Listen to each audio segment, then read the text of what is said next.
There is a war happening inside you, and most people lose it before they even realize it has begun. It doesn't look like a war. There are no explosions, no alarms, no visible scars. It is quiet, subtle, patient. It speaks in hesitation, in excuses, in that small voice that tells you to wait, to slow down, to stay where it's safe. And over time, if you listen to it long enough, it begins to shape your reality. Because the greatest prison you will ever face is not built from steel. It is built from your own thoughts. Mental strength begins the moment you become aware of that prison. The moment you realize that the limits you feel are not always real. They are learned, repeated, reinforced. And if they were learned, they can be unlearned. If they were built, they can be broken. But breaking them is not easy. It requires you to go against your instincts, against comfort, against everything that feels natural in moments of fear and uncertainty. Because your mind is designed to protect you, not to grow you. It wants safety, predictability, control. It will resist anything that threatens that balance, and growth always threatens it. So when you feel resistance, when you feel doubt, when everything in you says, stop, understand what is happening. You are standing at the edge of change, and most people step back, but not you. Because mental strength is not about never feeling fear. It is about refusing to be ruled by it. Marcus Aurelius once wrote, "You have power over your mind, not outside events. Realize this, and you will find strength." That is not just a quote.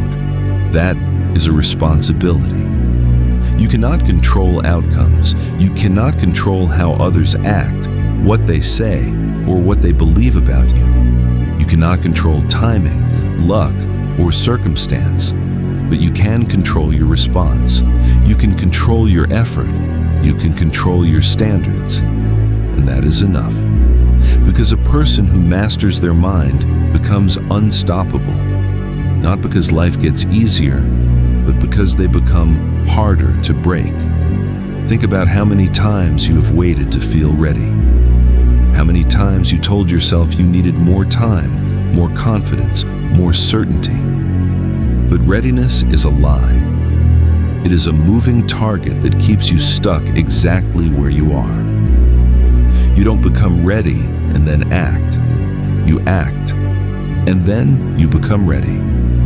That is the difference between those who stay the same and those who transform. Seneca said, "We suffer more often in imagination than in reality." And if you're honest, you know this is true. The fear in your mind is often worse than the reality you avoid. The doubt you create is heavier than the challenge itself. Your mind exaggerates, it distorts, it convinces you that failure is final, that rejection is unbearable, that discomfort is something to escape at all costs. But what if you stopped running? What if you faced it? What if, instead of asking, "What if I fail?" you asked, "What happens if I don't even try?" Because there's a cost to staying the same. A quiet cost. A slow erosion of potential. A life that feels smaller than it could have been. And deep down, you feel it. That feeling, that tension between who you are and who you could be, is not there to punish you. It is there to guide you, to push you, to remind you that you are capable of more. But potential means nothing without action. Mental strength is built through decisions, small ones, daily ones, the choice to wake up when it's easier to stay in bed, the choice to focus when your mind wants distraction, the choice to continue when progress feels invisible. It is not one big moment. It is thousands of small ones, and most of them will go unnoticed. No one will clap for your discipline. No one will reward you for your consistency. There is no audience in the early stages of growth, just you and the standard you choose to live by. That is where mental strength is forged. In solitude, in repetition, in the moments where quitting would be easy and you choose not to. Because every time you keep going, you send a message to yourself. You prove that you are not controlled by how you feel. You prove that your actions are not dependent on motivation. Motivation is fragile. It fades. It disappears the moment things get difficult. Discipline does not. Discipline stays when everything else leaves. It carries you when your energy is gone, when your confidence is shaken, when your path is unclear. It becomes your foundation. And once you build that foundation, everything changes. You stop negotiating with yourself. You stop making excuses. You stop waiting for the perfect moment. You become someone who acts. And action builds momentum. Momentum builds belief. Belief builds identity. Until one day, without even realizing it, you are no longer the person who hesitated, who doubted, who held back. You are someone who moves forward, regardless of fear, regardless of uncertainty. But understand this. Mental strength is not about becoming emotionless. It is not about suppressing pain or pretending struggles don't exist. It is about facing them fully and continuing anyway. You will have bad days. You will feel overwhelmed. You will question yourself. That does not make you weak. Stopping does. Because strength is not measured by how you feel in easy moments. It is revealed in how you respond in difficult ones. When everything goes wrong, do you fall apart or do you adapt?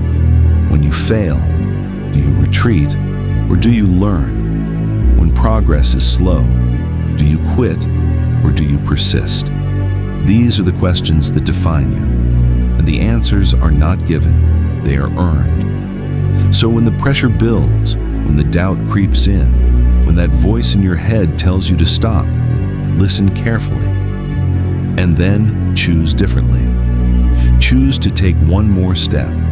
Choose to try one more time. Choose to push just a little further than you did yesterday, because that is how you win the war.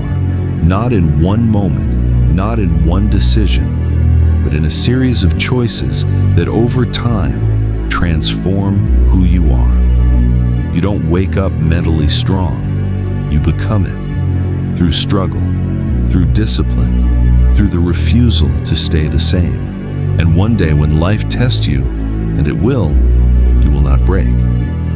Not because the challenge is small, but because you have become something greater, something steady, something resilient, something unshakable. A mind that does not fold under pressure. A mind that does not run from discomfort. A mind that does not wait for permission. A mind that leads. And once you have that, once you truly take control of your thoughts, your actions, your direction, there's nothing left that can stop you.